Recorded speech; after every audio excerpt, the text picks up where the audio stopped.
Mr. Warden, you rented a room in your home to the defendant. It's a room that's attached to your house in the back, according To the garage, yes. And you were charging her a nominal rent, a couple $100s a month? Yes. Now you're suing her for $5,000. Yes. She, in turn, has decided to countersue you for $5,000.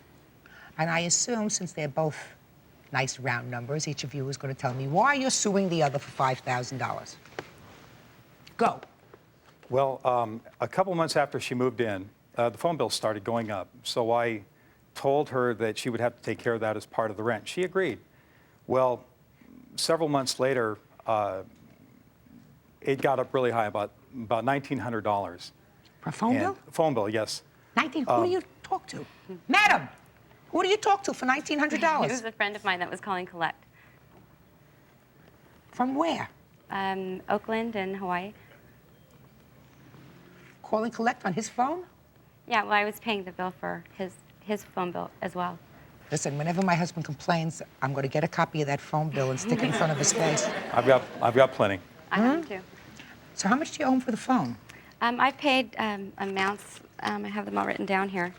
For the phone, I've made a $1,000 payment right before I moved out of the house. How much does she still owe you for the phone? About $1,500. Do you have proof of that, sir? She says she owes you about $300. Okay, well, Around that area. here we go. I can give you all these, Your Honor. No, don't give them to me. Show them to her. Please. Look at them. Okay. Take So these are your only receipts, right? Listen to me. Those are the phone bills. Is that correct? These are the phone bills. Yes. All right. Just a second. I've taken full responsibility for the phone bill. And So I've how told him much that. do you owe him for the phone? Well, I moved out because he changed the locks on my door. I didn't ask you anything about locks. I asked you about phone. I don't know. I don't know the total amount. What's the total amount there, sir? $1,538.38. Those for long distance and collect calls? Yes. Good. Bert, could I have those, please? All right. What else? She had me arrested. Okay, tell me about that, sir. Well, okay. I confronted her about the phone bill many times, and she skipped out on this many times.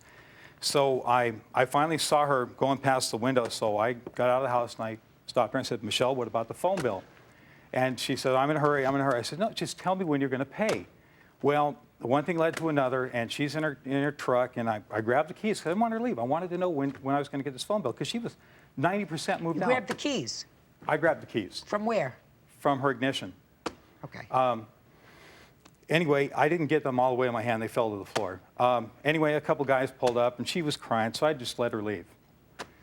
So about 3 hours later, I see a flashlight shining through my back window, and it's the police.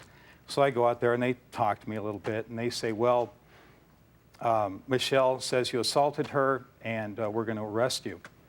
And I said, well, look at her. There's no marks on her. And she says, well, we know, but if she wants you arrested for battery, we have to arrest you. Otherwise, it's a felony on us. So you were arrested? So I was arrested, and the end result of that was I went to court, got very sick in court, had to go to the hospital. I had to pay a $506 fine for disturbing the peace because there was no evidence for So why did you have to pay a fine?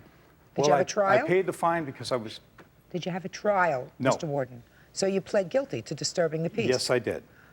So you pled guilty to disturbing the peace, and your penalty was a fine? Yes. So what do you want her to pay that for?